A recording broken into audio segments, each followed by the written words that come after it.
नमस्कार दोस्तों, आप सभी का स्वागत है हमारे YouTube चैनल पर। तो आज हम बात करेंगे डीएलएड तृतीय सेमेस्टर 2023 हिंदी का क्वेश्चन पेपर। जी हाँ दोस्तों, 8 जुलाई 2023 पेपर की पूरी तैयारी हम इस वीडियो में देखेंगे और जितने भी अति लघु उत्तरीय प्रश्न बन सकते हैं पेपर में, सभी इंपॉर्टेंट क्वेश्चन को हम इस वीडियो में देखेंगे। तो आप इस वीडियो को शुरू से लेकर अंत तक देखिएगा। इसके बाद आपको पार्ट 3 जरूर देखना है, जिसमें से लघु उत्तरीय क्वेश्चन आएंगे। आपको बता दें, पेपर में 14 नंबर के लघु उत्तरीय प्रश्न, 6 नंबर के अति लघु उत्तरीय प्रश्न, 5 नंबर के बहुविकल्पीय क्वेश्चन आते हैं। तो चलिए वीडियो को शुरू करते हैं। तो दोस्तों, आपके अति लघु उत्तरीय प्रश्न को शुरू करते हैं। पहला क्वेश्चन क्या रहा आपका दोस्तों, कबीरदास किस विचारधारा के कवि थे? तो दोस्तों, आपके कबीरदास हिंदी भक्ति काव्य धारा की ज्ञानाश्रयी शाखा के प्रधान कवि थे। ठीक है ना। दूसरा क्वेश्चन दोस्तों, कबीरदास जी का जन्म कब और कहाँ हुआ था? तो कबीरदास जी का जन्म विक्रम संवत 1455 या दोस्तों आपने पढ़ रखा होगा 1398 ईस्वी। ठीक है ना, आपको कंफ्यूजन नहीं होना है। ये विक्रम संवत में दे रखा हो 1398 ईस्वी भी आपने पढ़ रखा होगा। में वाराणसी में आपका हुआ था इनका जन्म। कबीरदास का पालन पोषण किसने किया दोस्तों? अगला क्वेश्चन है। तो कबीरदास जी का जन्म से ब्राह्मण थे, मगर उनका लालन पालन नीमा और नीरू नामक जुलाहा द्वारा किया गया। अगला क्वेश्चन दोस्तों, कबीरदास जी के गुरु का क्या नाम था? तो दोस्तों इनके गुरु जी का नाम महात्मा रामानंद जी था। अगला क्वेश्चन, कबीरदास जी की पत्नी का क्या नाम था? तो दोस्तों इनके पत्नी के नाम लोई तथा कमाल और कमाली दो संतानें थी इनकी, मतलब पुत्र थे। ठीक है ना। उसके बाद दोस्तों, कबीरदास की काव्य कृतियों का वर्णन करना है। तो कबीरदास जी का काव्य संग्रह बीजक है, जिसके 3 भाग साखी, सबद और अमेनी है। सूरदास जी की काव्य कृतियों के नाम बताना। तो दोस्तों सूरदास जी के 3 है, सूरसागर, सूरसारावली तथा साहित्य लहरी प्रमुख कृतियां हैं। तुलसीदास जी के माता पिता का क्या नाम था? तो दोस्तों तुलसी जी के माता का नाम हुलसी तथा पिता का नाम आत्माराम दुबे था। तुलसीदास जी के गुरु का क्या नाम था? तो दोस्तों स्वामी नरसिंह दास जी तुलसीदास जी के गुरु थे। अगला क्वेश्चन दोस्तों, तुलसीदास जी की पत्नी का नाम बताइए। तो इनकी पत्नी का नाम रत्नावली था। तुलसीदास जी द्वारा रचित महाकाव्य का नाम बताना है। तो तुलसीदास जी ने अयोध्या में रहकर लगभग 2.5 वर्ष में रामचरितमानस महाकाव्य की रचना की। तुलसीदास जी की रचनाएं कितनी थी? दोस्तों तुलसीदास जी की रचनाएं 31 बताई जाती हैं, किंतु प्रमाणिक रूप से कुल 12 रचनाएं हैं। तुलसीदास जी द्वारा रचित प्रबंध महाकाव्य या प्रबंध काव्य लिखना दोस्तों, तो रामचरितमानस, पर्वती मंगल, जानकी मंगल, रामलला, नहचू। अगला क्वेश्चन दोस्तों हमारा क्या रहा? तुलसीदास तुलसीकृत मुक्त काव्य लिखिए। कवितावली, दोहावली, बैरवे रामायण, ठीक है, वैराग्य, संदीपनी, रामाज्ञा, प्रश्नावली, हनुमान बाहुक, मुक्तक काव्य आदि। अगला क्वेश्चन दोस्तों, तुलसीकृत गीति के काव्य बताना है। तो तुलसीकृत गीति काव्यों में गीतावली, कृष्ण गीतावली तथा विनय पत्रिका प्रमुख है। अगला क्वेश्चन दोस्तों, बिहारी जी किस काव्य धारा के कवि हैं? तो दोस्तों बिहारी जी रीतिकालीन काव्य धारा के सर्वश्रेष्ठ कवि हैं। अगला क्वेश्चन, बिहारी जी का जन्म कब और कहाँ हुआ था? तो इनका जन्म दोस्तों 1603 ग्वालियर मध्य प्रदेश में वसुआ गोविंदपुरम गांव में हुआ था। अगला प्रश्न, बिहारी जी के गुरु कौन थे? तो दोस्तों इनके गुरु जी का नाम है लाला नरहरिदास जी थे। बिहारी जी का निधन कब हुआ? तो इनका निधन दोस्तों सन 1663 में बिहारी जी का निधन हो गया। बिहारी जी द्वारा रचित ग्रंथ का नाम बताना है। तो दोस्तों बिहारी द्वारा रचित ग्रंथ बिहारी सतसई, जिसमें लगभग 719 दोहे हैं। अगला क्वेश्चन दोस्तों, राष्ट्र कवि मैथिली शरण गुप्त का जन्म कब और कहाँ हुआ था? तो दोस्तों इनका जन्म सन 1886 में, ठीक है ना, झांसी जिले के चिरगांव नामक गांव में हुआ था। मैथिली शरण गुप्त का निधन कब हुआ था? इनका निधन दोस्तों 1964 में गुप्त जी का निधन हो गया। अगला प्रश्न दोस्तों, राष्ट्र कवि होने का गौरव गुप्त जी को किस प्रकार प्राप्त हुआ? तो गांधी जी के साथ राष्ट्रीय आंदोलनों में भाग लेकर गुप्त जी ने जेल यात्रा की, आगरा तथा इलाहाबाद विश्वविद्यालय के डी.लिट की उपाधि प्राप्त की तथा अपने, ठीक है, आपको भारत का प्रथम राष्ट्र महाकवि होने का गौरव प्राप्त हुआ। राष्ट्र कवि मैथिली शरण गुप्त द्वारा रचित महाकाव्य के नाम बताना है। तो दोस्तों इनके द्वारा रचित महाकाव्य है साकेत। इसको ध्यान में रखना दोस्तों, बहुत ही इंपॉर्टेंट है साकेत।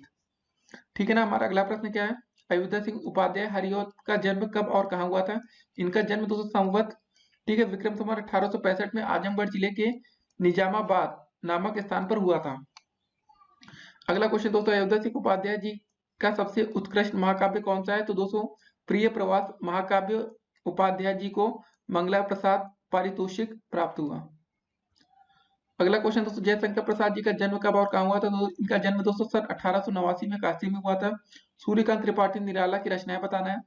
तो बहुमुखी प्रतिभा के धनी निराला जी ने उपन्यास, कहानियां, रेखा चित्र, नाटक, जीवनी तथा निबंधों के अतिरिक्त अंग्रेजी, बांग्ला तथा संस्कृत के अनेक ग्रंथों का अनुवाद भी किया है। फिर अगला क्वेश्चन दोस्तों, महादेवी वर्मा के कविता संग्रह का नाम लिखना है।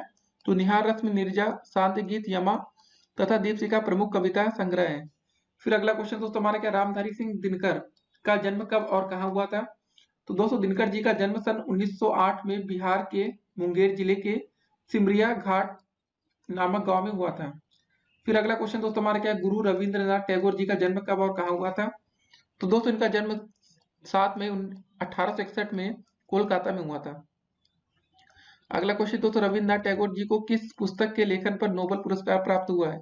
दोस्तों इसका आंसर होगा हमारा गीतांजलि। फिर हमारा अगला प्रश्न क्या है, आचार्य नंद दुलारे वाजपेयी की रचनाओं का वर्गीकरण करना है आपको।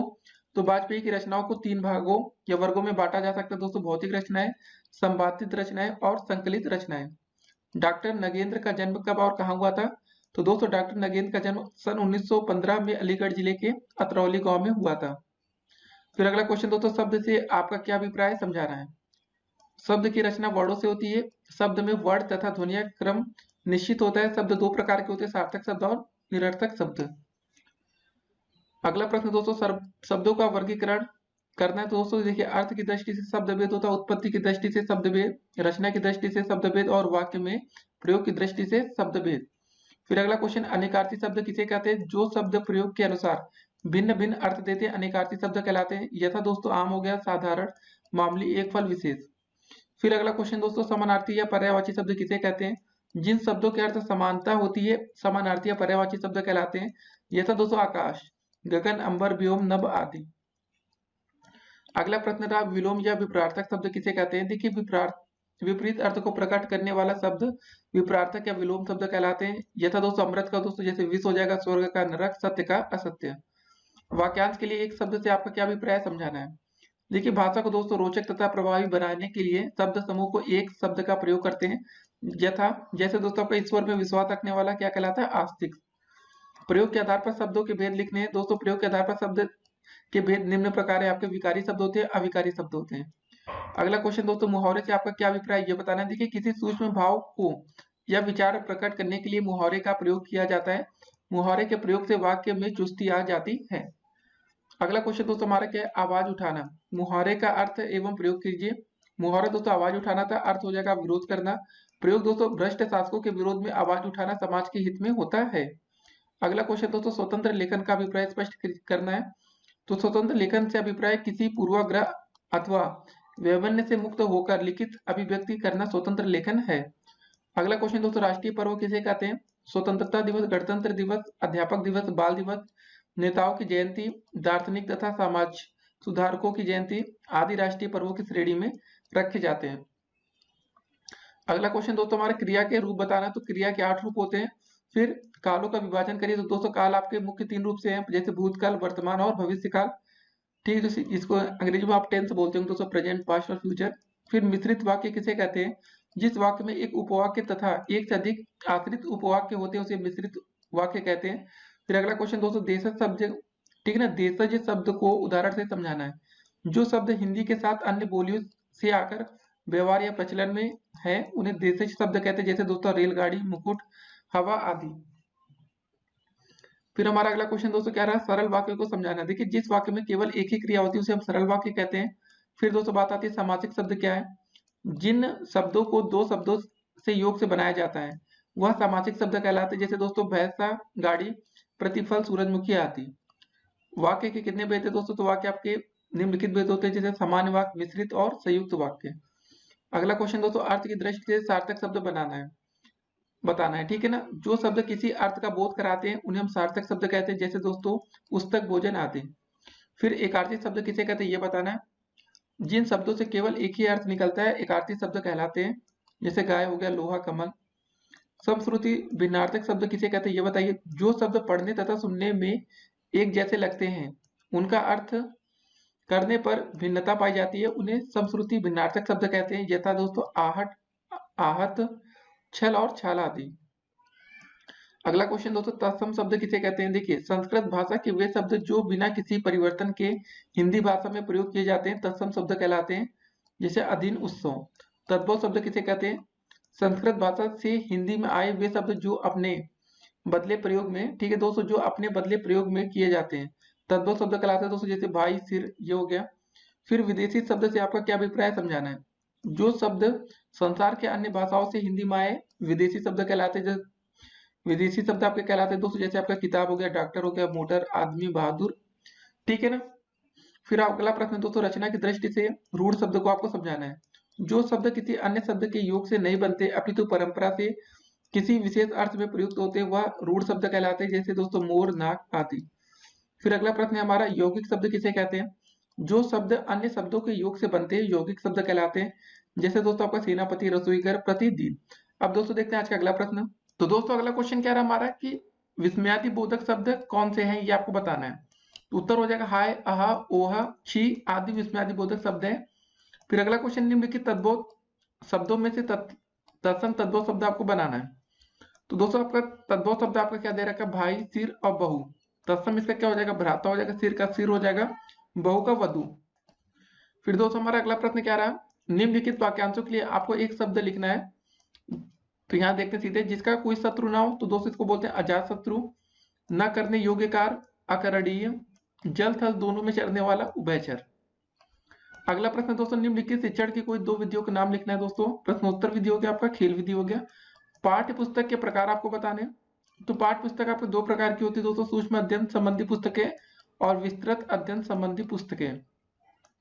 अगला प्रश्न आपका, एक अच्छी पाठ्य पुस्तक से में क्या क्या गुण होते हैं ये बताना है। तो दोस्तों पहला सार्थकता होती है, दूसरी शुद्धता होती है। अगला क्वेश्चन, पाठ्य पुस्तक के दोषों पर प्रकाश डालना है। तो दोस्तों दोषपूर्ण पुस्तकें वह होती हैं जो प्रयोजनहीन हो, वे नीरस हैं, ठीक है ना। भाषाई कौशल कितने होते हैं ये बताना है। तो भाषाई कौशल दोस्तों आपको ये 4 होते हैं। भाषा के कोई 2 रूप बताना है। तो मातृभाषा, सांस्कृतिक भाषा हो गया। भाषा के मुख्य घटक क्या है? तो दोस्तों आपका एक व्याकरण हो जाएगा, भाषा विज्ञान हो जाएगा, भाषा कौशल। भाषा के मुख्य तत्व क्या है? तो दोस्तों भाषा के मुख्य तत्व आपके अभिव्यक्ति, भाव एवं विचार। भाषा के कितने रूप है ये बताना है। तो दोस्तों एक हो जाएगा आपका औपचारिक भाषा, दूसरा अनौपचारिक भाषा। फिर दोस्तों अगला प्रश्न हमारा क्या है? भाषा की कोई एक प्रमुख विशेषता आपको बतानी। तो भाषा स्थूलता से सूक्ष्मता और अप्रौढ़ता से प्रौढ़ता की ओर बढ़ती है। भाषा विकास के कोई 2 अंग बताने हैं। तो दोस्तों भाषा विकास के अंग है शब्द भंडार, वाक्य विन्यास। भाषा की कोई एक परिभाषा आपको लिखनी है। तो भाषा की परिभाषा, भाषा के द्वारा मनुष्य अभिव्यक्ति करता है तथा अपने विचारों व भावों को स्थानांतरित करता है। अगला क्वेश्चन, मूल्यांकन किसे कहते हैं? प्रयत्नों की सफलता, असफलता या आंशिक सफलता का जिस कारण एवं जिस प्रकार पता लगाया जाता है उसी का मूल्यांकन है, ठीक दोस्तों, उसी का नाम। तो दोस्तों अगला क्वेश्चन हमारा क्या रहा है? हिंदी शिक्षण में मूल्यांकन का क्या महत्व है? मूल्यांकन द्वारा ही पता लगाया जा सकता है कि शिक्षा या शिक्षण के किस उद्देश्य की पूर्ति किस सीमा तक हुई है। अगला क्वेश्चन, क्या मूल्यांकन से ज्ञान की वृद्धि संभव है? जब छात्र को पता होता है कि उसका मूल्यांकन केवल परीक्षा पास करना ही नहीं वरन अन्य सभी उद्देश्यों की प्राप्ति का आधार है, तो सभी उद्देश्यों की प्राप्ति का प्रयत्न ही ज्ञान की वृद्धि को संभव बनाता है। अगला क्वेश्चन दोस्तों, क्या मूल्यांकन द्वारा पाठ्यक्रम में संशोधन संभव है? देखिए मूल्यांकन के द्वारा पाठ्यक्रम के सबल और निर्बल बिंदुओं का ज्ञान होता है। इनके आधार पर कुछ निरर्थक तथ्यों को निकालकर पाठ्यक्रम एवं पठन विधियों में संशोधन किया जाना संभव है। अगला क्वेश्चन दोस्तों, क्या मूल्यांकन वर्गीकरण में सहायक होते हैं? दोस्तों यह ज्ञात है कि सभी छात्र सभी दृष्टियों में एक जैसे नहीं होते।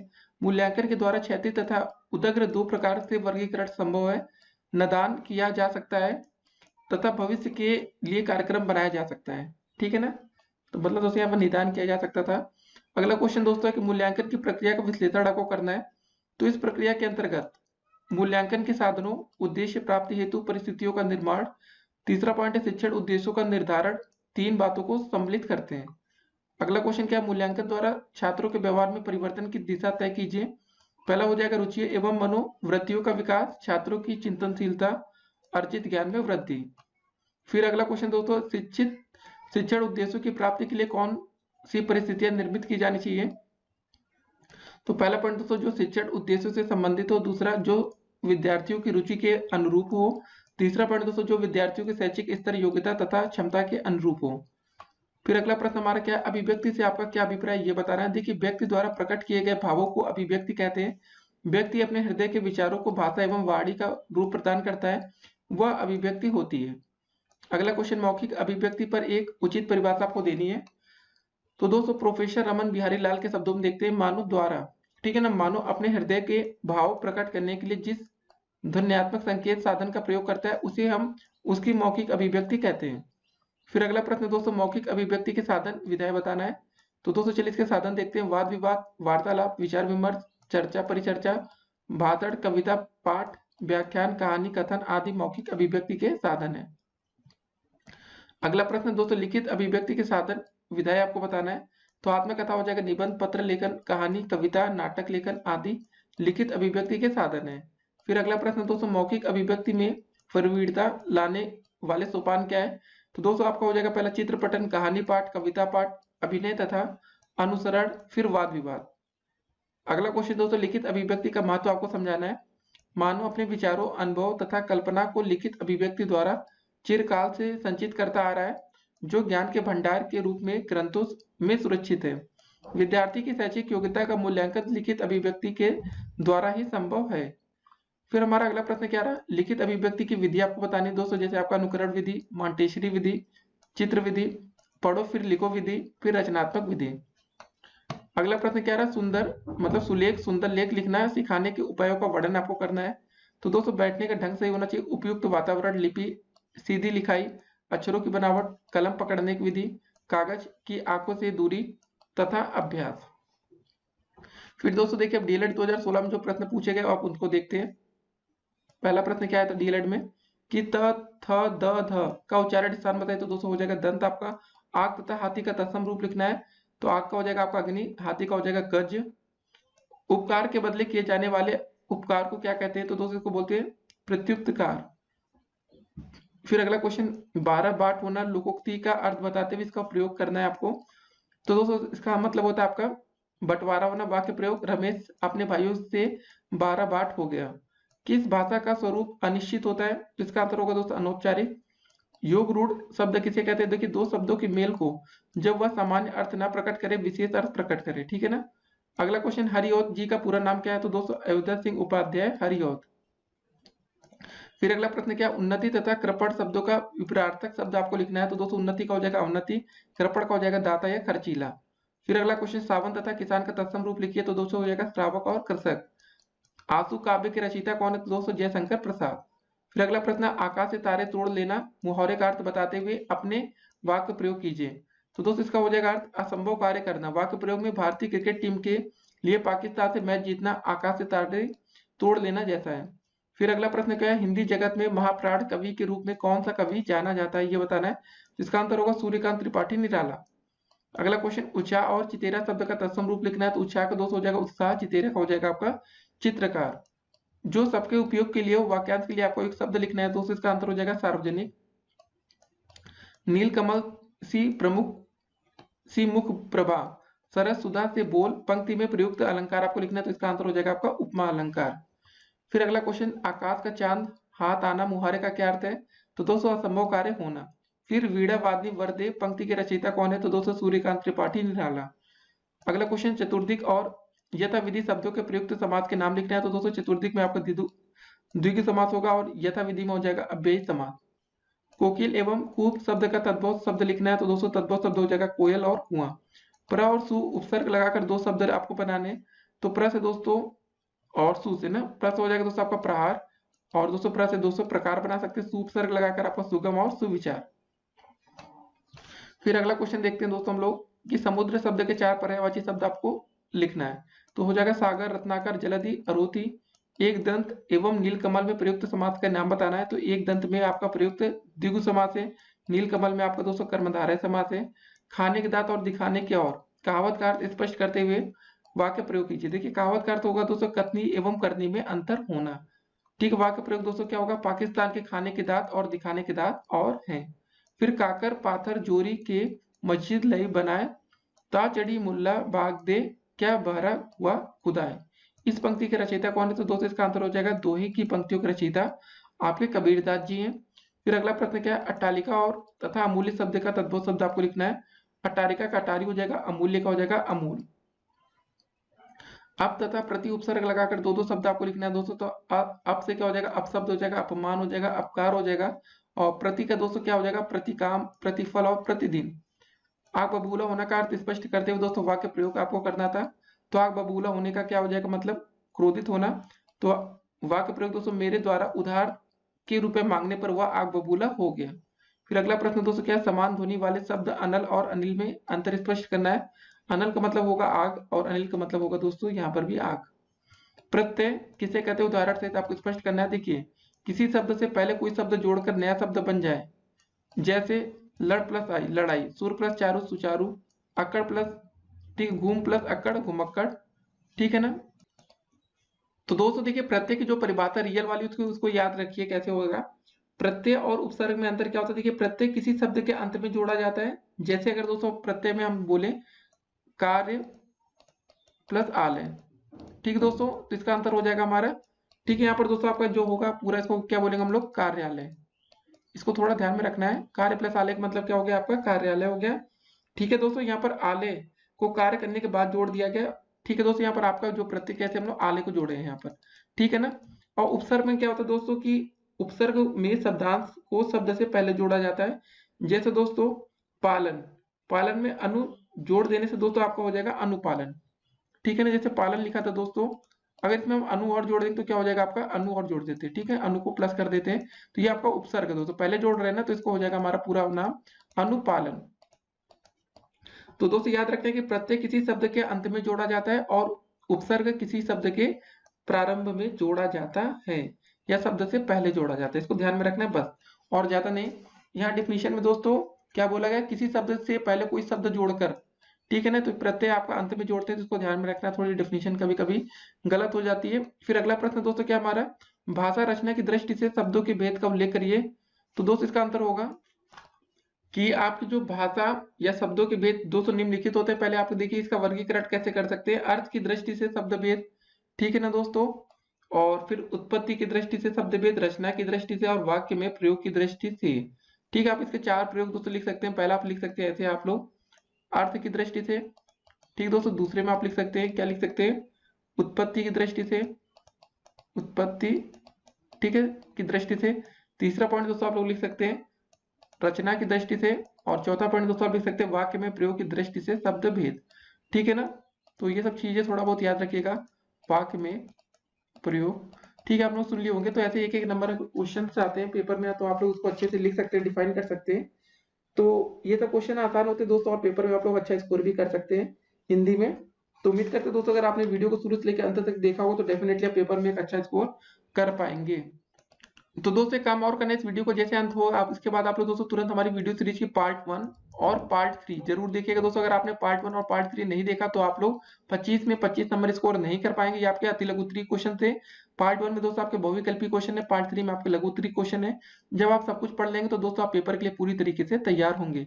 तो चलिए दोस्तों, अगर आप लोग हमारे चैनल पर नए हो तो चैनल को पहले सब्सक्राइब कर लीजिएगा, जिससे आने वाली वीडियो की तमाम नोटिफिकेशन सबसे पहले आपको मिले, और इस वीडियो को अधिक से अधिक अपने दोस्तों तक शेयर भी करिएगा। फिर मिलते हैं, स्टे कनेक्टेड।